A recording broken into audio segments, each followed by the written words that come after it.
a Bleach fandom community podcast brought to you by Yoruichi's fantastic form-changing gym and day spa. You'll look perfect before you know it.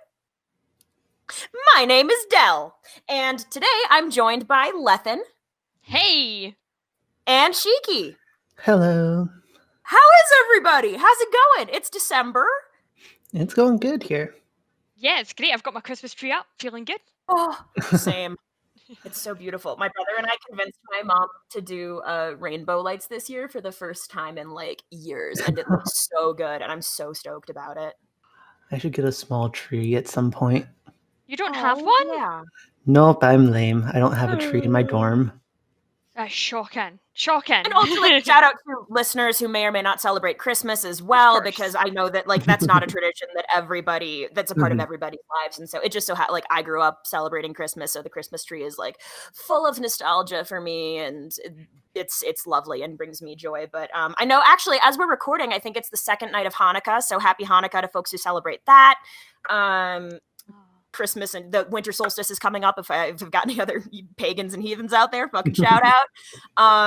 Yeah, it's a really, and of course we've got a lot of Bleach birthdays coming up too. So maybe you celebrate Hitsugaya's birthday and don't give a shit about Christmas. Oh That's my God, legit yes. also. Yes. Yeah. Big party going to be happening in the Seireitei for that one, I think. Yeah, I imagine. Does anyone in the Seireitei even like Hitsugaya? Oh, everyone? Oop, thought so. Oh, the Squad 10 guys are going to have you, Dale, for that one. Yeah, well, my Squad 13 ass will be protected by the man whose birthday comes one day later, so I'm not worried.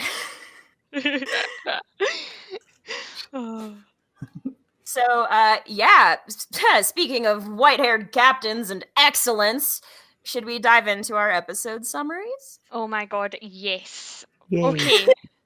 So we've got episode 40, and this is the episode where we see Kenpachi's sword break and he falls to the ground, stating that Ichigo has won.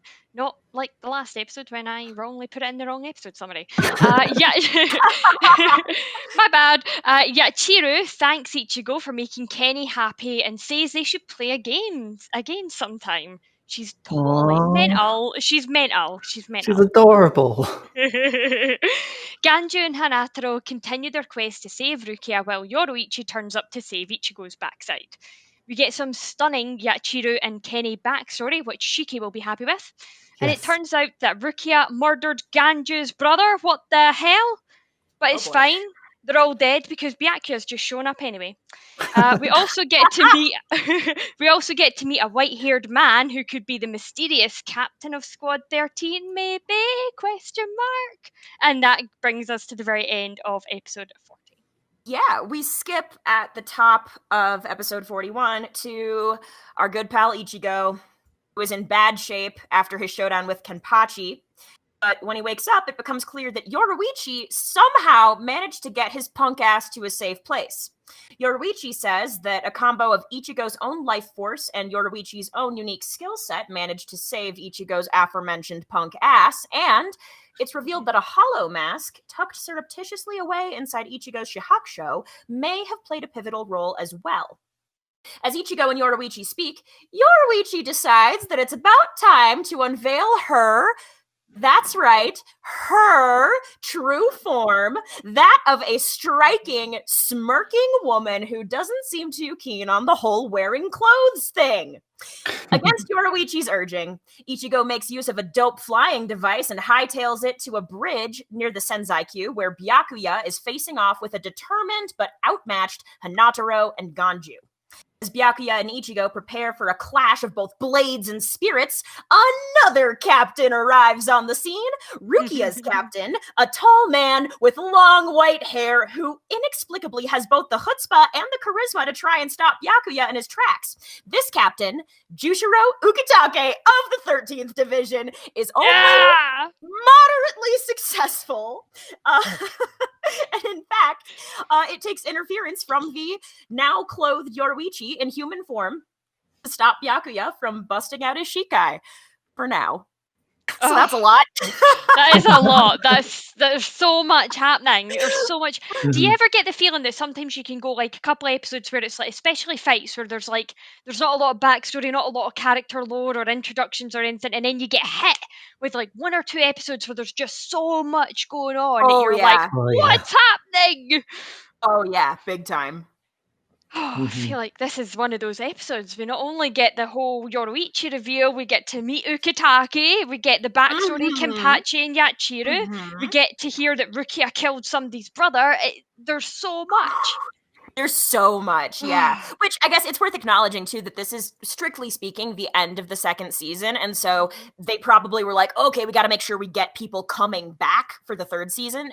If I swear, if you've made it this far into Bleach and you're not gonna leave that cliffhanger being like, I need to know what comes next, from a sheer like marketing standpoint, that was a good way to allocate those events when they were Very adapting true. it.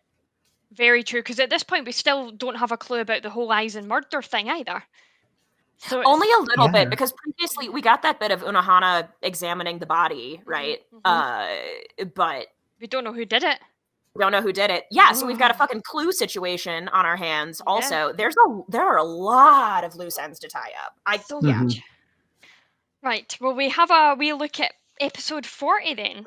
Yes, absolutely. I Gosh, cried. did you? Why I did you cried. cry? During the flashback, I cried. Of course, because your cherry was too fucking cute. It was so sad and it's like adorable and it was sweet and I cried. There's something very tugging at the heartstringsy about the way that she reaches for that sword and just sort of runs her sole finger through the blood. Okay, that was adorable. Come on. No. What I mean is like, but that contrast, I think it's Mhm. adorable, and it's not even so much that it's like, oh, that contrast puts me off or makes me feel weird because she's so little. It's just that like there's this innocence about the way that she does it that just makes me go, oh, and I can't really put it into words any better than that. Mhm. Yeah, like not to offset the adorable nature of it. It's just that. Yeah, it was just like a wonderful, like, I don't know, is the word juxtaposition to it? It's just like that Yeah, innocence along absolutely. with the just brutality of Kenpachi. And it's like they seem like complete polar opposites, but so perfectly suited for each other. Mm. Like you get the sense that she either doesn't know how brutal it is, or she just knows all too well and can't be phased anymore, but still manages to smile. Yeah, but even then, you gotta think that maybe she knew some of it because during the second part of the flashback, she was like talking about how bloodstained and violent her upbringing was. And then it was when Kenpachi came by and basically saved her from that horrible, like, dead end life that she found hope and a future. And when she was given a name, it was like she found like the place that she belonged, and that was by Kenpachi's side. It was like at that And point I cried. and in that scene as well, Kenpachi gives her a name based on the only person he's ever Mhm. admired. Which is interesting, because will we find out who that is? Who knows? Yeah. But yeah, I cried because of all that. I'm not ashamed. No, I think that's fair. It's very cute. It's very cute. It's also, it shows us a completely different side to Kenpachi as well, because here's somebody that Mhm. strikes us as very bloodthirsty, wants to battle, loves to battle, and yet he spared this little baby and sort of took it in. And I think it just shows us a whole other side to him. Yeah, and just how torn up he was and how he wanted to get stronger and how he was defeated. It's like, because you can tell he hadn't been defeated in a long time. He was so used to being on top. And it's Yeah. just like finally tasting defeat and realizing he still has a long way to go, even to the point like where when he was talking about like how he lived without having a name and how he remembered how bad that was, and he even was willing to listen to his Zanpakuto to see what its name was, and it's just like you can almost feel that kind of being lost, wanting to keep moving forward and get stronger. It's just a very touching side of Kenpachi that you probably wouldn't have expected. It was really good to see the fact that it took it took Ichigo to remind Kenpachi of how painful it was not to have a name, and for him to acknowledge that his sword is maybe feeling the same way. Character depth, yay. Yay, yay. And this is like the episode where we find out about like so we know that Kenny's got somebody that he admires. We find out about Yachiru, but also just the fact that she's like, come and play with Kenny again sometime. And I'm like, whoa, that was not playing. But then, of course, you get their backstory. It makes a bit more sense, question mark. But I mean, it's a large part of how he finds meaning, because like I think about, there are so many people that I know, and I even count myself among them, where it's like, oh boy, I'm super stressed about this thing that I am throwing so much of my energy into, and somewhat it's like, I don't know, I'm thinking about like the best parallel I can come up with right now is fucking Dungeons and Dragons, where it's like, if I'm DMing, I'm putting so much time and effort into this, and I'm stressed about it, and I have to balance and juggle a lot of different things, and to an external observer who doesn't have that context, it's like, wait a minute, why are you doing this? And it's like, for fun. Dungeons and Dragons is fun. And I kind of feel like it's the same way when it comes to Kenpachi and fighting. It gives him a lot of meaning. It gives him a lot of emotional fulfillment. And the same is true for Ichigo. And so it makes sense to me that like you find your thing and you lean in, even if it doesn't make sense to the people around you. Yeah, because like a lot of people can see you like working hard and basically bashing your head against the wall endlessly trying to get better. And they'll be like, what's fun about this? Why do you find fulfillment in it? It's like not necessarily the journey and being in the journey that is making it good, but it's that final result of accomplishment and knowing that all that hard work finally paid off. That's where you get that fulfillment. It can be like the most stressful and anxiety-filled path, but knowing that you didn't give up and that you won, that you succeeded, that is that kind of thing that makes it fun. That's what makes it worth it. You know what's cool about that is that Kenpachi could probably still be on that journey because he still doesn't know the name of his Zanpakuto. So presumably, if he reaches that point at some point, that can be one instance of all of that work and all of that training and all of that pain paying off in a really cathartic and satisfying way. I will say I definitely empathise a lot more with Kenpachi this watch through, because having played Among Us and killed loads of people now, I can see how deeply satisfying it is. And speaking of killing somebody, Rukia's killed somebody. Oh no. That was beautiful. That was such a good segue. Are you proud of me? I'm very proud. I am so proud. Oh my gosh. But yeah, so we find out that Rukia killed like Ganju's older brother. We do have a name. Yoruichi drops that name later, so this person we know is named Cayenne. We have that name now. Excellent. And we know that their last name, their family name is Shiba. So we've got got our name. Cayenne Shiba. We got a full name, baby. Interesting. But this is like such a turn for Rukia's character, because up until now she's been very, very much this, you know, you wouldn't expect anything like that. She's always been about protecting people and about doing what's right, and to find out that she murdered somebody's brother is a bit of a shock. We've seen her be cold, though. We've seen her take unappealing action when circumstances demanded it. Thinking about when she was, and I think she flashed back to this herself too, when she was leaving for Soul Society with Byakuya and Ichigo was bleeding out on the ground. She was not kind to him. So, she wasn't, but we know that she was doing that to save his life, didn't we? We do, but it was still, it was brutal, man. She has that capacity. She's not soft. Definitely not.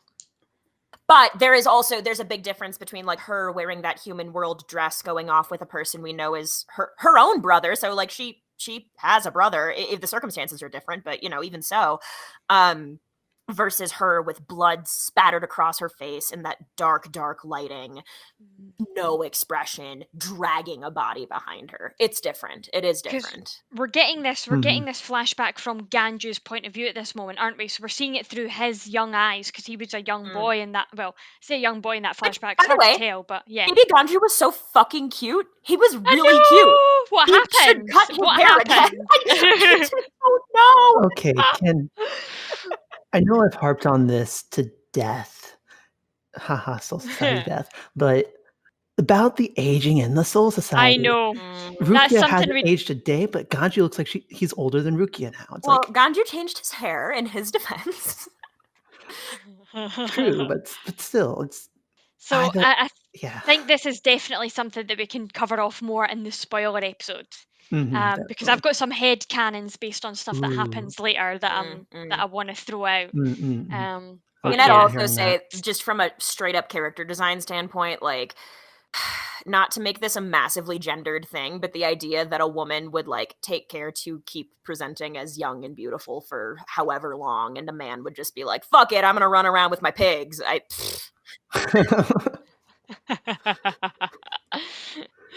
Oh, yes. So audience is obviously going to be really excited to find out what that's all about, the whole killing of the brother thing, and how that's going to, like, what happens when Ichigo finds that out. What's going to happen there. But yeah, what else happened this episode that we want to talk about? Okay, can I just mention during the sneaking in and getting past the guards to the prison, Hanataro and the green goop.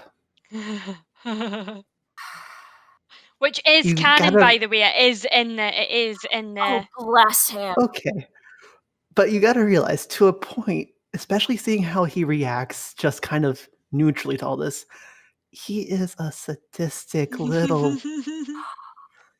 I'm 100% convinced that in the bedroom, Hanataro is a dom. Oh, really? That took a turn. Well, because I imagine he's really switchy and does what his partner needs. I mean, maybe, I think he cares for people. But imagine if imagine if the partner asked him to be a dom. What does he have in his bag of goodies? Be a clutch service top, 100%. This is why we're an explicit podcast. Yeah, guys, this is the real reason we decided to start this podcast in the first place. We weren't getting enough from like the live journal's dead. We got nothing. We had to turn somewhere. Oh my god. Okay. Fanfic writers, especially NSFW guys, I want to see a Hanataro fanfic with him being a dom. Don't, because they will. They will. Do that for me. I will promote that to hell and back. They will. Walking kink meme at this point, Jesus. Gosh, that's so funny. I was gonna say, in that same scene, not you called out whatever. I was gonna acknowledge something different, which is those two random Soul Reaper dudes who are guarding. They are in this show for less than 30 seconds, and they both have so much personality, and I fell in love with them instantly. And then Ganju was like, whoop, and handed both of their asses to them, and so you don't get to follow up on that ever. But I really dug that moment. I thought it was I'd love an episode dedicated to those two in their day as a guard or something like that. Okay, fanfic, right? I'm kidding. Absolutely kidding. Man, the poor workload of the fan fiction writers have just gone through the roof. Oh, that's so funny. Well, do you know what I want to point out? I just want to bring something to light. Now, I can't remember if it was this episode or the next. I think it was this one. Where Byakuya says, after Ukitake has a moment, he says he's no relation to the man you're thinking of. Is this episode or next? That's the next episode. That is episode 41. Okay. Yeah. We're gonna go there, right? Sure. Cool. That means all the notes, all the talking points I've got then are mostly for the next episode. But I have got some anime and manga differences. Yeah, sure. Yeah, so in the manga, we get to see the time thing, a bit like we've discussed before, where the manga does scenes all together. So when we see Kenny and Yachiru, we get their backstory, we get everything all in one go in the manga, whereas the anime sort of splits it up and divides it between other things happening. So we get more of that happening. In the manga, Ganju calls Hanataro Hana, which I just thought was so cute. Like, he does that in the sub also. Oh, does he? Right, cool. Yeah. We get a scene of Ganju's rope breaking in the anime and then him tossing Hanataro, but that never happened in the manga. In the manga, about talking about his sword, Kenpachi says it's for killing people, it'll kill you too, to Yachiru, but that wasn't in the anime. I don't know if it was in the sub, maybe. But he really just sort of says it'll kill you too, but she's just like no fear whatsoever, and I think that's partly why he was like, okay. In the manga, it wasn't so we get the names, don't we? We get Kaion and what's the guy's name? Oh, Kione and Sentaro. That's it, Kaione and Co-13s of Squad 13, who have the same birthday, by the way. So they are both little Virgo children. Oh my gosh, they do not appear in the manga yet. So the message is delivered.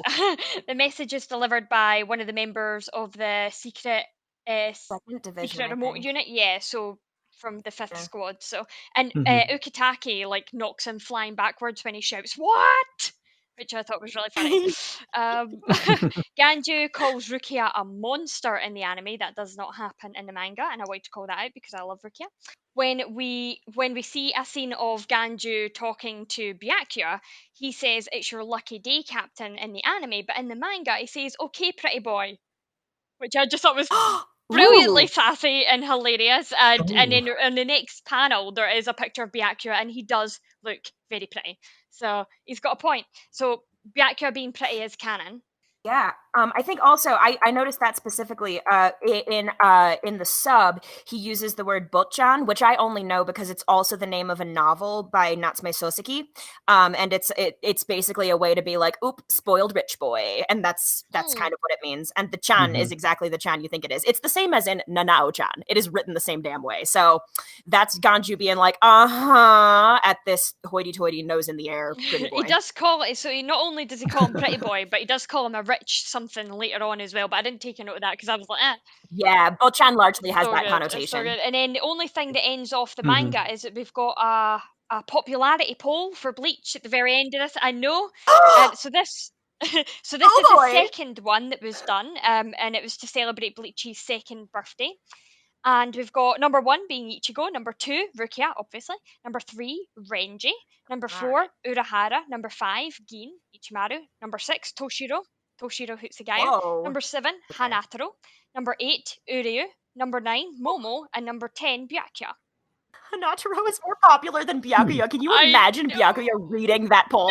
It's so funny, but honestly, I encourage anybody to go and read through it because there's scenes of Kon and Hanataro going backwards and forwards and arguing with each other, and it's just a really funny comic. Like they've done it as like a comic, not just as a numbering thing. So.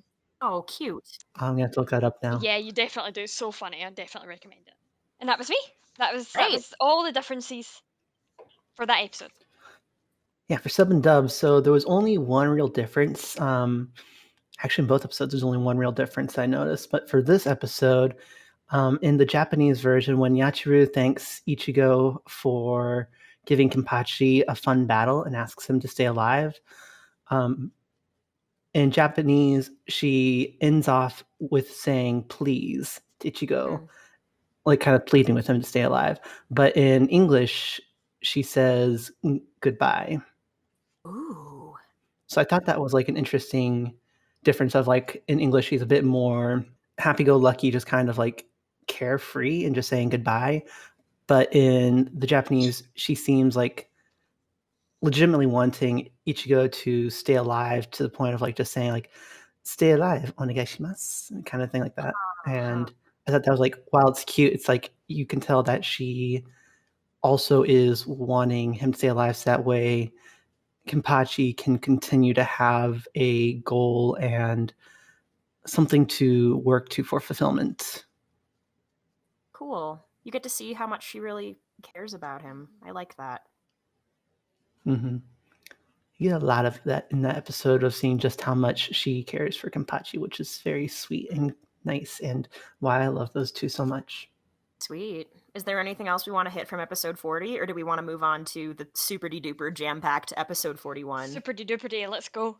Okay. Wow, there's a lot to talk about. Okay, I'm just gonna go chronologically because if I don't do that, I'm gonna get off the rails real fast for reasons. So let's start with Yoruichi because what an exciting moment this is. I'm stoked that I finally get to use female pronouns for Yoruichi because those are that's how it's translated eventually. And so like whatever, the binary is non-existent and fucked, but now I don't have to be like, oh nope, male cat pronouns, whatever. So I remember first watching this and being absolutely floored and shook, just like Ichigo was, and not just because Yoruichi is ostensibly a hot lady, which fair, but I just didn't see it coming. I didn't see it coming one bit.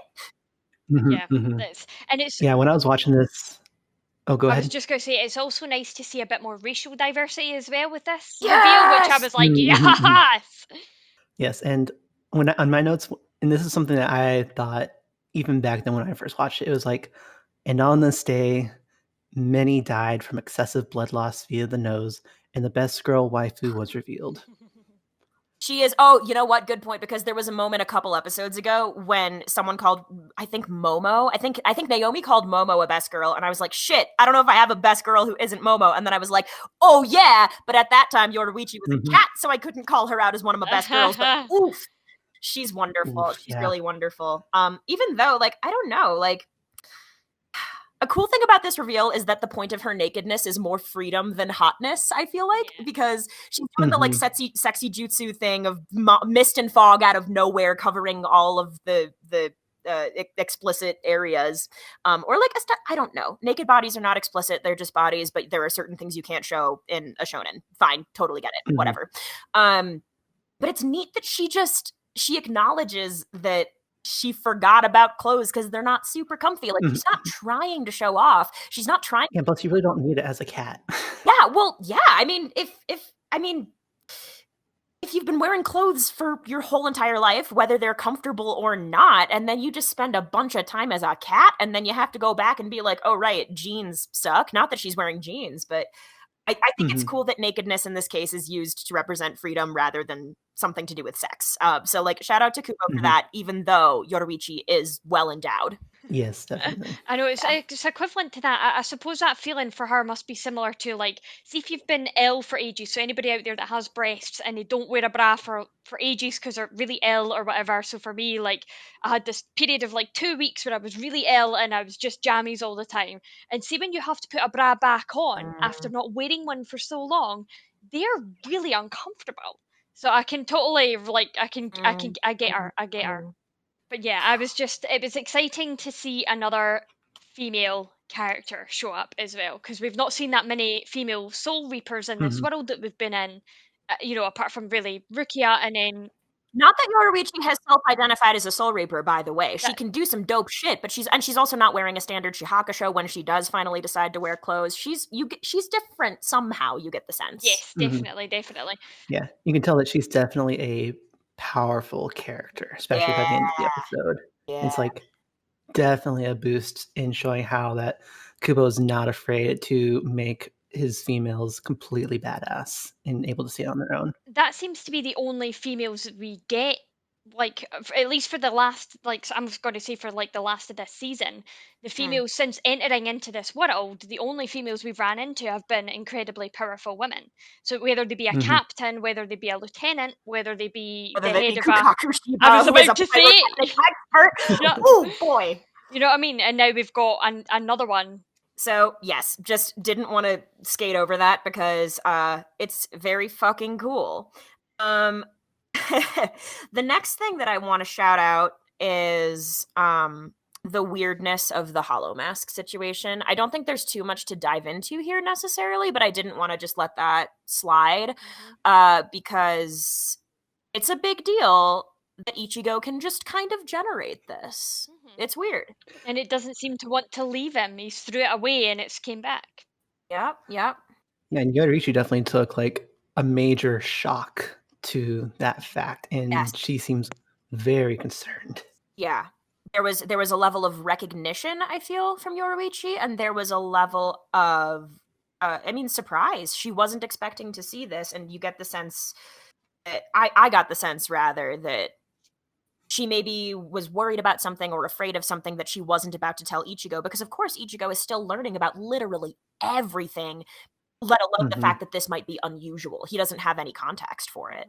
Yeah, I definitely got like horror show kind of vibes, like something is not right and Yoruichi knows things that we don't yet. Yeah, very much so. And I think the panel in the manga actually did it more justice than the anime did. There was a look that the cat has in the manga, and it's like really prominent, and it's like it makes you sit there and go, oh fucking shit. Ooh. And as you talk, I will jump back and take a picture of it, see if I can find it and take a picture of it and post it in the chat so that you can see sure thing. Yeah, so just wanted to name that. It'll be fun to see how that escalates, if that escalates. And then let's jump to all of the shit that goes down on this bridge. Fucking iconic imagery. I think of this scene often because so much takes place here. It's just a really big, exciting buildup. So first off, I think it's really funny that Ichigo gets there with this unique, extraordinary, one-of-a-kind flying device that Yoruichi does not reveal the source of, by the way. Actually, circling back just a bit, Ichigo asks her after she's unveiled her human form. He says, "What are you?" Which, by the way, is the same question he asked Yachiru when he first saw her. So I think that phrasing is perhaps revelatory. Yoruichi is about to answer him. She gets cut off by Byakuya's massive spiritual pressure because they both have to go and respond to that accordingly because the plot. So I wonder what she would have said. So anyway, that happens. Ichigo takes the flying thing, which is super dope and super cool, and that doesn't seem to exist anywhere else in the world. So wonder where Yoruichi got that. Slash, if it's not an Urahara invention, then I don't know what I'm doing anymore. But go ahead. Speaking of Yoruichi, I've posted the picture in the host chat that I was talking about, where you can genuinely see the expression on the cat's face. Oh my goodness. That's definitely like bad vibes. You know shit's gonna go down with that. That's like, oh my fucking god, yeah. Ooh. What hell being have you wrapped up? Yeah, but the really interesting thing is actually in the anime about that dope flying thing, Yoruichi says that it's the only one of its kind, but in the manga, she just simply states that it is very rare and valuable. Okay. And there aren't, I think she says, did she say there aren't many like it? Hold on. Yeah, it's rare and valuable even in the Soul Society, is what she says. So then that makes me wonder if it's a naturally occurring, like existing thing, or if it's a creation. I definitely get the feeling it's an invention, but maybe that there is more than one, but we don't know where the other one lies. Maybe another one was a prototype or a failed first attempt. Yeah, or production was just like ceased because it was too able to be abused or something like that. Maybe, but I think, I mean, we end up with instances later of various Soul Reapers being able to just kind of float and fly using I was about to say the same thing. So I'm also like, I don't know how useful this would be in a place like Soul Society, but if, say, there were people who were used to having certain abilities that ended up in the human world that might have needed to fly around in a way that they couldn't otherwise do because of like limitations. Like think about Rukia. Like we see her floating, but once she's in a Giga, it's like, oh, sorry, bro. Like if Rukia needed to fly somewhere, this might be one of the only ways she could do it. And maybe there are other folks that could make use of that as well. Yeah, unless, because it's not like she's going to have Chad around all the time to throw her about, is she? So no, tragically, Chad's not doing too hot. Oops. Oof. Oh. Shout out to the fact that Yoruichi also was like, good thing Chad fought who he fought, because I think Yoruichi. So actually, yeah, then Yoruichi, you get the sense, has some familiarity with these captains, and she knows that Kyoraku isn't the sort of person who just kills willy-nilly. And we knew that she knows a lot of them because she knows a lot of them by name. She's mentioned Ginichimaru and stuff before, so we know that she knows these people. How familiar she is with them, we don't know yet, but we know she knows them. She's got some inside info for sure. Yeah, and she definitely at least knows how powerful they are. Yeah, and enough to know that Kuraku's character wouldn't allow him to murder Chad. So. Right. Ichigo arrives at the bridge having used this unique, rare, one-of-a-kind, maybe not, maybe there are more, who knows, flying device. And I just thought it was really funny. This isn't my double take, but it was almost my double take. He lands, Rukia's there. The whole point, ostensibly, is to rescue Rukia. He, like, walks right past her and is like, oh, what's up, Hanataro? He talks to Hanataro first. I thought it was so funny. I kind of felt bad for Rukia, but then I was like, yeah, this is fitting. This is right. I mean, I can't help but think that he just did it just to fucking wind her up. Probably, and it worked because they spend a minute going back and forth and just shouting at each other and being really silly about like, you're supposed to behave this way because I'm coming to save you. Well, maybe if you were better at it, then I wouldn't have to do that. And they just, oh my god! And it was just a lovely reminder of like one of the things I love most about Bleach that I've called out before, where like this is high stakes. Byakuya is right there. No one's okay, and we're taking time to delve into this. It's so silly. I love that balance. I love it so much. Bleach Let's definitely not does forget it that so well. Ganju just got kind of fucked up earlier as well. He's an Yes. asshole. I'm kidding. He doesn't deserve that. Rukia should have killed him instead. Why not both? It just destroys God. every Shiba. Luck girl. It's so funny. Yeah. But yeah, we should probably talk about that. Byakuya just like calls his sword, and then Ganju ends up in pieces. Oh my gosh, yes. He didn't even have to blink. He is powerful. And the fact that I like the fact that the anime went as gruesome as the manga, because up until now, like, the anime is kind of shy away from some of the gore that the manga has. But with this, they were able to keep it in because they inverted the colours, didn't they? They changed the screen colouring away from red.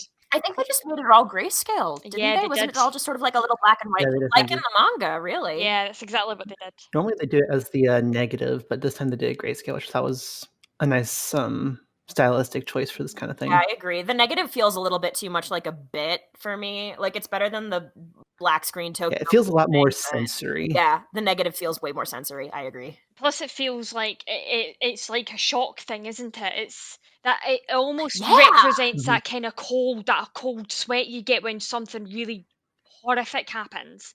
And that was kind of what I got with this, like all the colour just drained from the panel, and it was like, oh. Yeah, that was stunning. It was so well actually. done. I really appreciate that. We learn about shampoo here, don't we?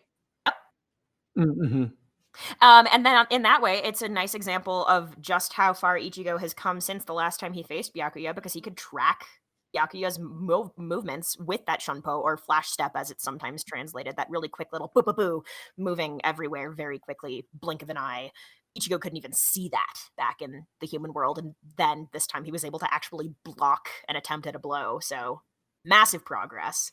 Yeah, so they do get out for, I don't know, it's actually kind of funny. I'm looking at my notes now, and like Byakuya peacocks for a bit on the, like, he could just go in. He goes in on Ganju, but he's just standing there being elitist at Ichigo for a minute, when he probably could have finished this fairly quickly, which makes me wonder whether A, he like actually wants to, or B, whether he might whether he might have some reservations, or whether he might be more intrigued by Ichigo than he's letting on, or like whether he's toying with him. Yeah, he's 100% toying with him, because like you got to realize Ichigo just came back from something he thought would have been like the end of his career. Yeah, that's fair. And he's so much more powerful, to the point where Byakuya is actually seeing the progress.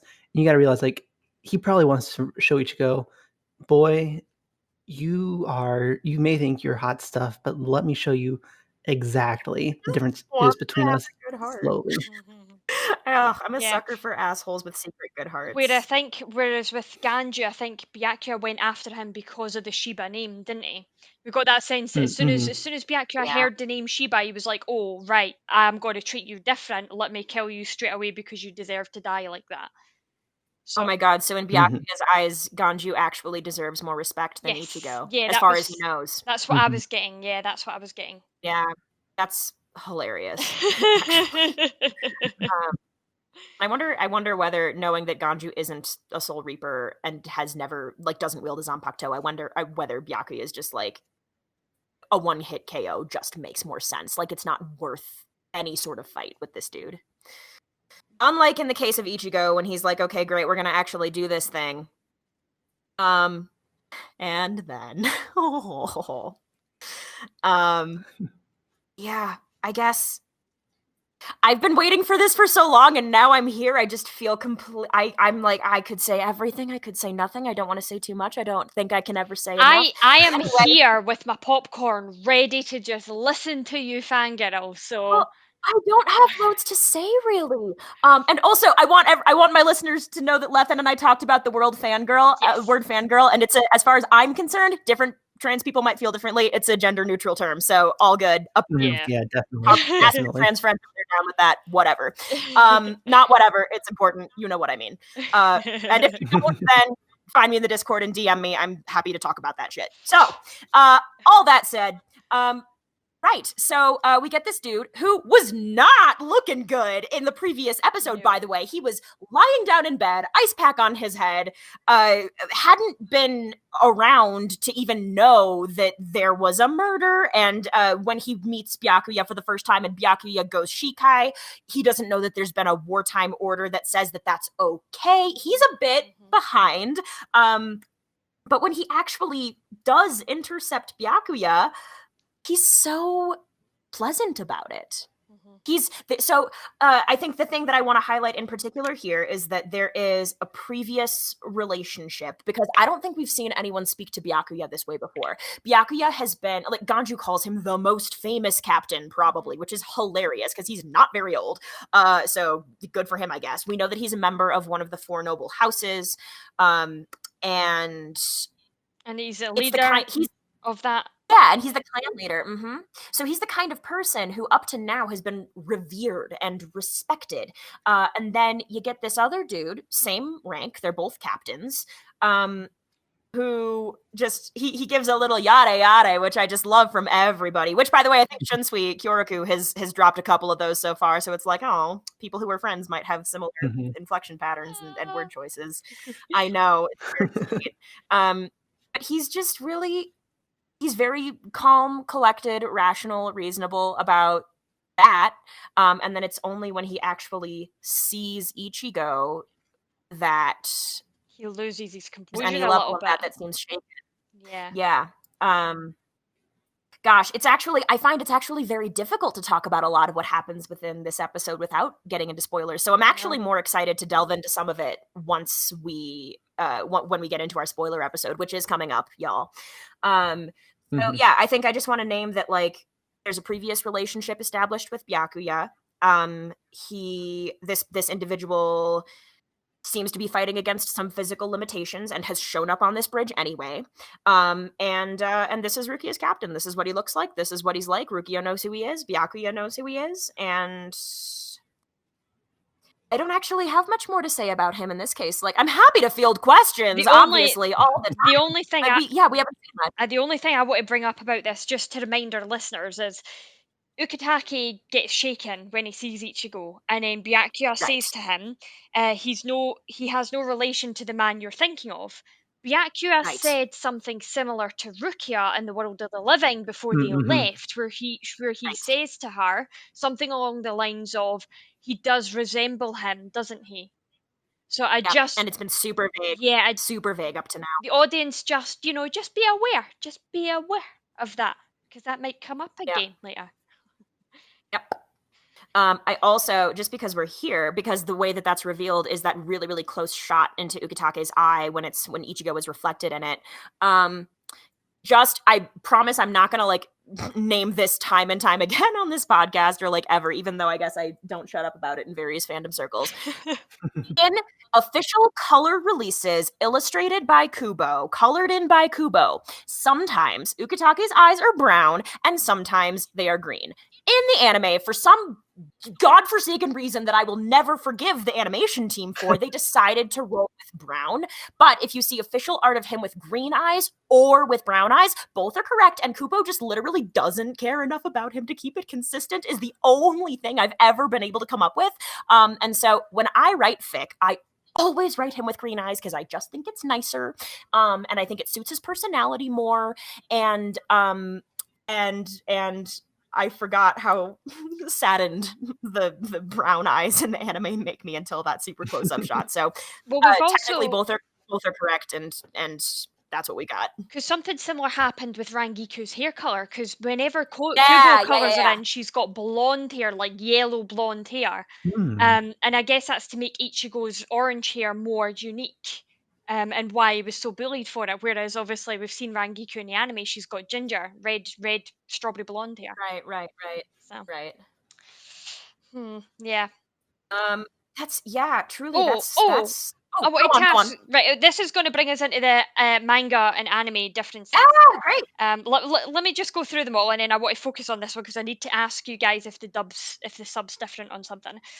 So first of all, in the anime, Yoruichi says that Uryu and Orihime avoided confrontation, but in the manga, simply states that they escaped practically unharmed.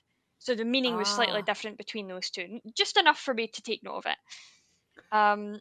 Isn't that a lie? Because Well, they're both on their feet, and neither of them has but lost they haven't consciousness avoided yet. confrontation because they had that one fight at the very beginning. Well, that's what I was thinking. That's why I was like, the anime. I was like, why are you saying that? They went up against like a seated officer, and you know what I mean. So, I thought the manga was better with that translation of the escape practically unharmed. In the anime, Hanataro, when he's talking about the weird masky thing that they find and on Ichigo, says that it makes him feel uncomfortable. In the manga, he says that it's scary, which I thought was really cute. And then in the manga, it's implied Ichigo throws it away, not Hanataro. So Ichigo throws it away probably because it's making Hanataro scared. Which I thought was so cute. I mean, it's implied. He says, I threw it away. And you can see that actually in the panel that I sent of Yoruichi's face. He says, I chucked it in the underground water. Yeah. That's so sweet. Right. In the manga, they mention that the place is crawling with captains. So Ichigo says the place is crawling with captains, but you don't have a scratch on you. And I just thought that was a wonderful pun from Ichigo about Yoruichi. Oh, very good. Very yes, good. Love that. Had to be called out. The wing thing. Both with their wordplay, him and Ganju, honestly, they have some stellar moments. They're so good, It's so good. Not that Ichigo's a full-on himbo, but there's some energy there. Whatever. Hanataro's faith in Ganju as well. So at one point when Ganju is walking across the bridge to like go to Byakuya, you know, and Rukia's like, no, don't do it. Hanataro's like, don't worry, he's got a plan. And then Ganju starts running at Byakuya and he goes, he doesn't have a plan. It's so funny. Oh my god. I wish you'd put that in because it was really funny. Then we've got and then I'll come to the final point. But in the anime, Byakuya and Ichigo fight a lot longer before Yoruichi shows up. You know, like you hear the clash and clang, although we don't see it. We like is focused on other characters, but we hear the clang of their swords. That doesn't really happen in the manga. It's literally just that one swipe where he uses flash step and Ichigo blocks him, and then Yoruichi shows up. But what does Byakuya say in the sub when he calls upon his Zanpakuto? What word does he use? Did we get a command, actually? I think it just kind of blew apart. And I was gonna say scattered, and then I was like, that's too. I'm not gonna do that. I don't. That's what it was in the dub. So we hear it twice in the dub, and he says scatter. I mean, that's the word, but I don't know if we got that in the sub. Did that? I feel like it was just kind of silent. I don't remember. I think I read at least in the subtitles that he said scattered because when I watched the dub, I watch or read the subtitles from the sub as well to check for differences, and I think I read scattered, at least in the sub. Right, because I remember when Ganju was getting completely torn to pieces, I remembered having to think like, oh, is this a thing or is this actually Shikai? Like I had to ask myself whether it was Shikai, even though I knew it was Shikai. Yeah, so the only reason I'm asking is because in the manga, it's totally different. So I'm going to read you exactly how I've wrote it here because you can see my thought process, where it says, in the manga, Byakuya doesn't say scatter, he says die. And then I've put a wee note, could just be this one scene though, and then I've put under it, no, it's definitely die, he says it again. So when he goes to, so normally he would say, in the dub he says scatter to Ganju. I don't think we get the rest of the command, we just get scatter at that point, and then Ganju just ends up completely bloodied. And then later... we don't We don't get the name of his Zanpakuto yet either, do we? Do we? We do don't on the think so. second time, I believe, when he Oh, goes for Ichigo. I mean, that might just be the manga that I'm remembering that from, but I do think we get it when he goes for Ichigo. He definitely says scatter again, and then I'm pretty sure he says Zenborn Sakura at that point. And then in the manga, though, he says die again, die, Zenborn Sakura. So his command in the manga seems to be die, whereas in the anime it's scatter. My only thought is that perhaps that is a way of articulating one specific command that is a part of his Shikai, because to get his sword into Shikai, perhaps he needs to say scatter or something else.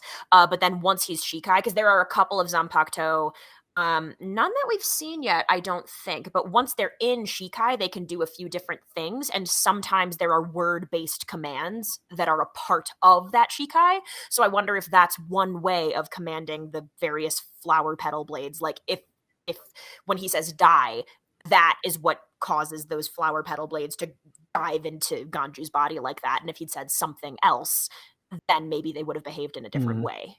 Yeah, maybe. I don't know. I don't think I've ever written Byakuya in Shikai, so I haven't done that research. The characters I know well are really just because I've written them fighting, because I love writing fights, but I haven't done it with Byakuya yet. I've been rereading. I'm actually up to the Fullbringer arc, which for anybody will find out what that is later. But he's fighting a character in that, and I'm just about. That is one of my other favorite fights, by the way. Oh my god! I'm just about to see what he says in that as well. If it's still die or if it is scattered or some equivalent. Oh, sweet.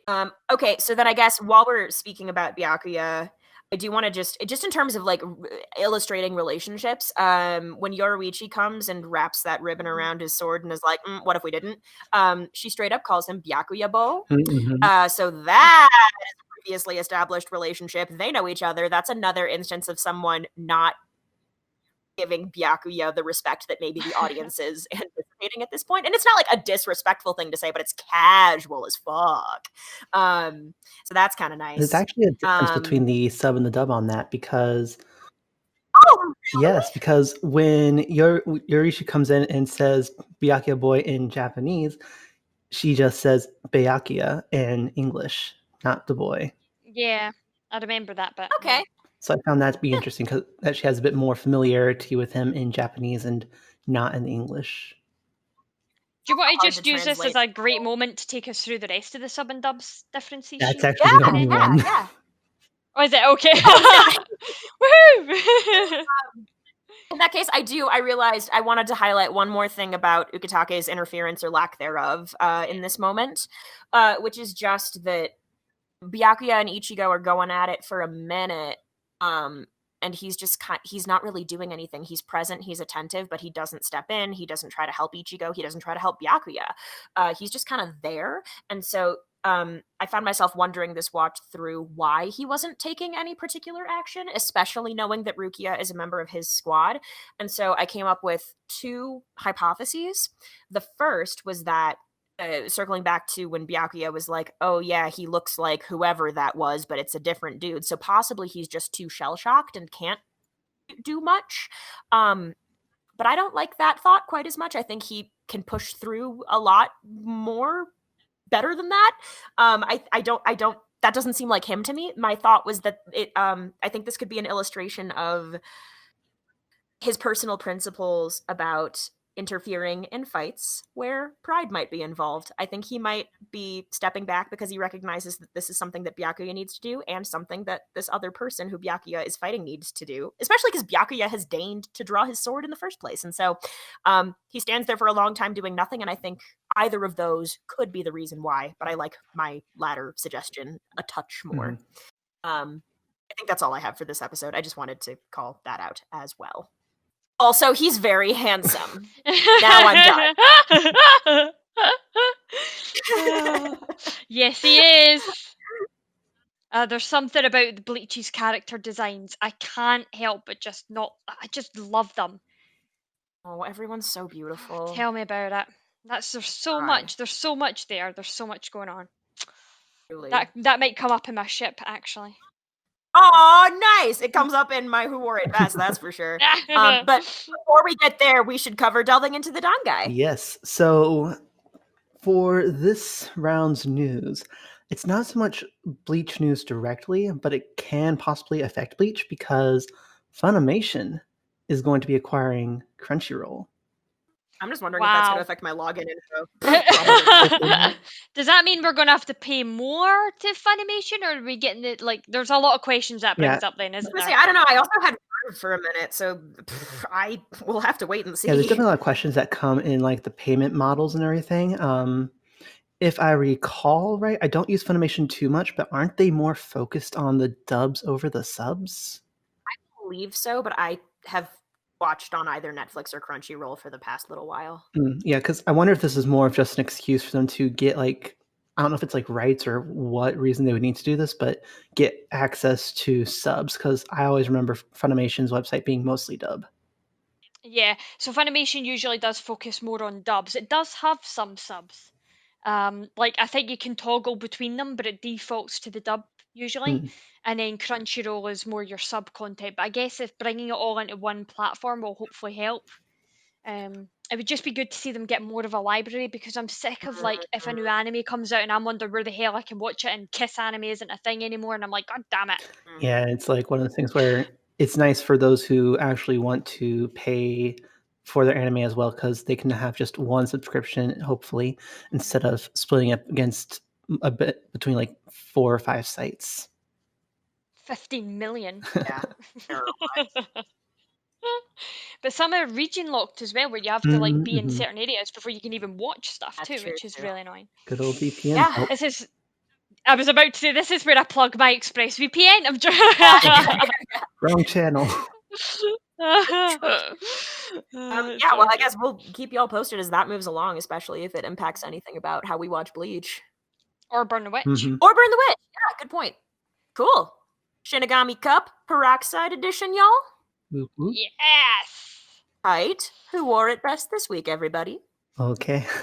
So for me, this would be Yachiru in her kimono. It was so adorable seeing like a little Yachiru in a kimono. That was very cute. That was adorable. Mine is more funny. It was Byakuya's really dramatic, slow head turn realization as Ganju says that he's a Shiba. So he wore that expression, he just took that whole moment of slow turn, just did it so well. It was good. Oh my god. I like that. His version of bitch, you live like this is more like you dress like this. Oh my god. Oh, it's so funny. Shibas are good at self-expression. Let them live, man. Sick. Mine was literal because I've discovered I just love everybody's clothes in this beautiful, beautiful anime. In the ending credits, there's a tiny moment of Uryu sitting on a bench wearing these dark pants and this dark short sleeve button up. And you like can't even see much of him, but I think he looks very, very handsome. And it's nice to see him in something other than his school uniform or his Quincy Whites. I also want to give an honorable mention to the pose that Yumichika is making in that same end credit scene. He does not get my award because he's just wearing his usual tricked out Shihakusho, but he is working like it's a catwalk, and I'm so here for it. And I really like him, y'all. Amazing. Okay, best ship this week. So for my ship, I have it for Ichigo and his mask, because no matter how much they go through, even being thrown away in a sewer, the mask will always be there to protect him. Oh, you've just made me ship that. Can I jump in and go next? Because mine is about the mask also. Go. Mine is a slow burn ship. It's Ichigo's Hollow Mask X everyone, because everybody that comes across this is like, oh, what? So it feels like the beginning of this charming harem friends to lovers moment. And time will tell. Or like enemies to lovers. Oh, yeah, I guess it is more enemies to lovers. Either way, Rule 34 means both work. So that's what I have to say. How about you, I love Lethan? it. Mine is the fantastic headcanon ship I have of Ukitake's hair and Byakuya's hair. Oh, because they are the yin yang of each other, and I just want to know who their style is. Now, when you say head canon, because it's Oh yeah. Anybody that doesn't think that Ukitake was like, here, young child, let me tell you everything I know about conditioner. Absolutely yes. Absolutely yes. Oh god. Yes. Oh, fanfic of Right. both of them in an alternate universe as stylists. Ooh, Here, that could be a bloody thing. that no comment. You're giving us ideas, I Shiki. know, You're I giving us know. ideas. I'm just like, I don't know. I'm imagining, you know, those barbers that like use fire for dramatic effect. I'm imagining Byakuya doing some shit like that with his stupid Shikai. My hair.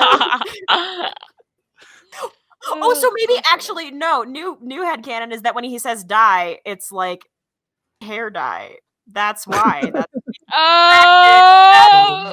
Oh, we need that's it. That's sure. it. Nope, I'm That's not. it. I can't come back from that. Double take, double take. It's Okay, so good. okay. It's so What good. have I That's started? my double take. I That's hate my double that. take. No, My double take is a absolutely not. die. Absolutely not. It's a die. It's a die command. That was my wow. double take.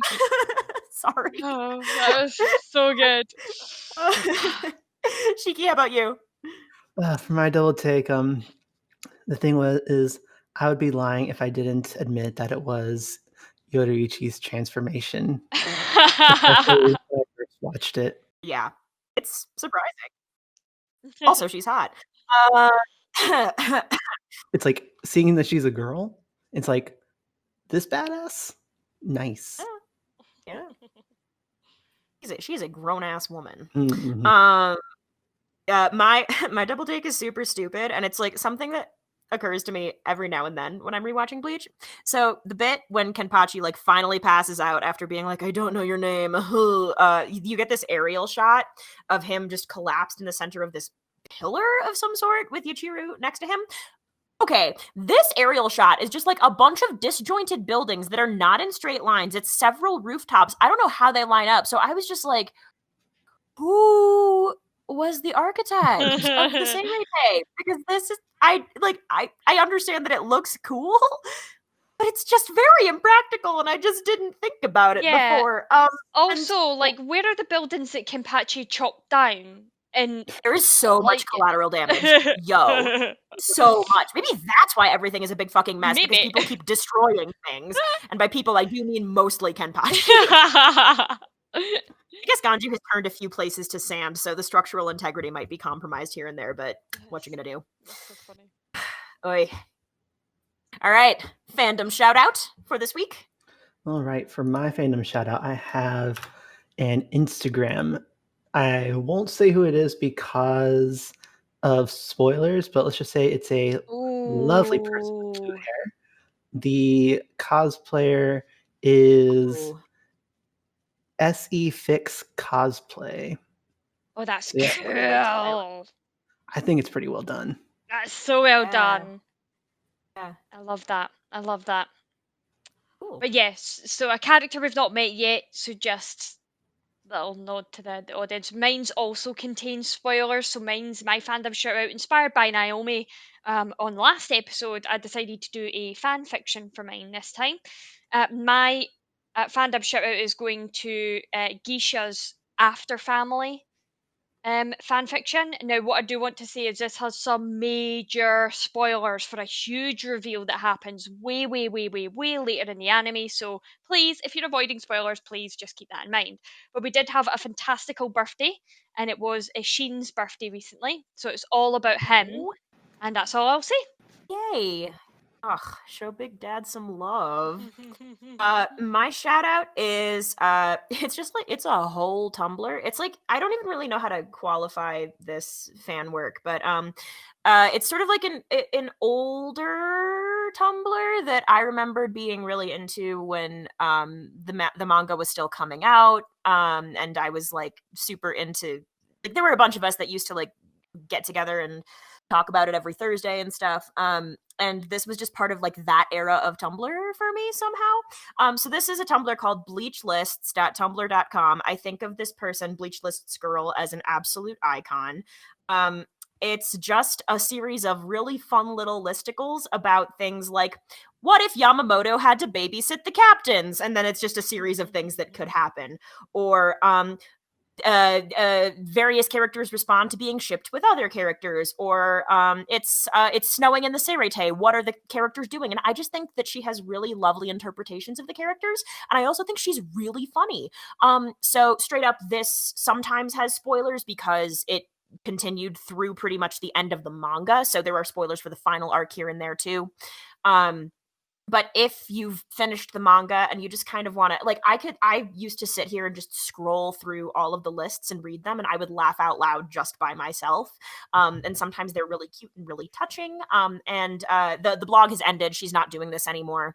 But I think it holds up beautifully, and yeah, I really like it, and I want to make sure that folks who maybe are newer to the fandom are aware that this lovely gem exists. So that's bleachlists.tumblr.com. Anything else anybody wants to acknowledge or name or fangirl about or anything like that before we wrap this bad boy up? I mean, just everything. I just want to fangirl about absolutely it. Like, this whole episode, there's so many cliffhangers. What the hell? It's worse than an episode of Game of Thrones, but I'm so excited for where this is going to go. It's not worse than Game of Thrones, my god. Source material was so much better. Rip that show. Ew. Anyway, I'm so not pleased. So not pleased. Yeah, we don't talk about season 8. Season 8 doesn't exist in most plays. That's what I didn't watch. Season 8. Oops, yeah. Not mad. But yes, so I'm very excited to see where this goes, and very excited to talk about stuff in the spoiler episode as well. Mm-hmm. Yeah. So we'll drop some more deets about that in just a moment. But yeah, I suppose that's us. So there we go, you wonderful souls. That's the end of another episode. If you like what you heard and you want to get involved, you can find us by searching for TheSeireitei on Tumblr, Instagram, and Facebook, and TSeireitei on Twitter. Each of these platforms will link you to our fantastically deadly Discord family, where you can chat with us about the show, read fanfiction, take part in creative challenges, and talk anything and everything Bleach. Now, as you all know by now, I'm sure, Ichigo and Rukia might reap souls, but we are hoping to reap some 5-star reviews, and that is where you come in! Make like our favorite orange-haired protector and go to iTunes to rate us and review us and make us feel like number one. And to those of you listening on YouTube, don't forget to be like Chad and give us that good thumbs up. We really appreciate it. So, even though, as acknowledged, episode 41 finishes up on a pretty wonky and exciting cliffhanger, it is technically the end of the second season of Bleach, which means that the next episode that we drop for you guys is going to be our second spoiler episode. Hooray! Yay! Excitement! So we'll get to discuss plot points and revelations and realizations and the other exciting tidbits that we've shied away from discussing in our usual largely spoiler-free podcast episodes. So stay tuned for that towards the end of December. Sandwiched pretty neatly, I think, between Hitsugaya's and Ukitake's birthdays and Urahara's birthday, if my calculations are correct. And also Yoruichi's, but she's in January, so technically whatever. Anyway, celebrate how you like. So after that spoiler episode drops in late December, we are going to take a small holiday break here to rest up and spend, probably virtually for the most part, but, spend time such as it is with friends and family and all that good stuff. And then we'll be back with y'all adhering to our usual schedule again in about mid-January. So yeah, that's what we're going to be up to. And until then, stay safe, everybody, and stay well, and be kind to each other, and yeah, we'll see you soon. Bye! Bye! Tatty bye. Yes, that's it. Ta-ra.